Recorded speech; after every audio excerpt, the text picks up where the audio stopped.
KPTCL ಪ್ರಸ್ತಾಪಿಸಿರುವ 110 KV ವಿದ್ಯುತ್ ಮಾರ್ಗವು ಸಂಪೂರ್ಣವಾಗಿ ಅವೈಜ್ಞಾನಿಕವಾಗಿದ್ದು ಕೂಡಲೇ ಈ ಯೋಜನೆ ಕೈಬಿಡಬೇಕೆಂದು ಆಗ್ರಹಿಸಿ ಈಸೂರು ರೈತರು ಕಳೆದೆರಡು ದಿನಗಳಿಂದ ಶಿಕಾರಿಪುರ ತಾಲೂಕು ಕಚೇರಿ ಮುಂಭಾಗ ಪ್ರತಿಭಟನೆ ನಡೆಸಿದ್ದು ಅಹೋರಾತ್ರಿ ಧರಣಿ ಮುಂದುವರೆಸಿದ್ದಾರೆ.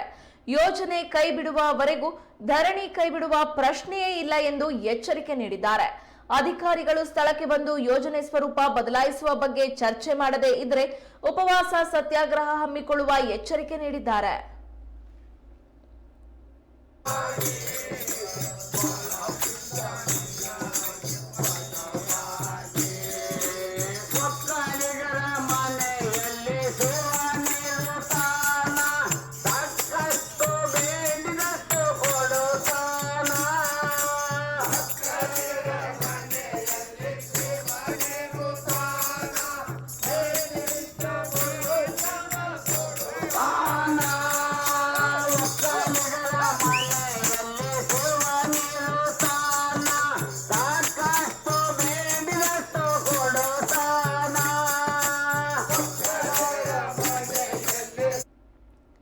ಶಿವಮೊಗ್ಗ ಜಿಲ್ಲೆಯ ಶಿಕಾರಿಪುರ ತಾಲೂಕಿನ ಹೊಸಕೊರಲಹಳ್ಳಿ ಗ್ರಿಡ್ನ ಈಸೂರು ವಿದ್ಯುತ್ ಸ್ಥಾವರದೊಂದಿಗೆ ಸಂಪರ್ಕಿಸುವ ಈ ಯೋಜನೆಗೆ ರೈತರು ತಮ್ಮ ಭೂಮಿಯನ್ನ ಕಳೆದುಕೊಳ್ಳುವಂತೆ ಮಾಡುತ್ತಿದೆ ಅನ್ನೋ ಆರೋಪ ಕೇಳಿಬಂದಿದೆ.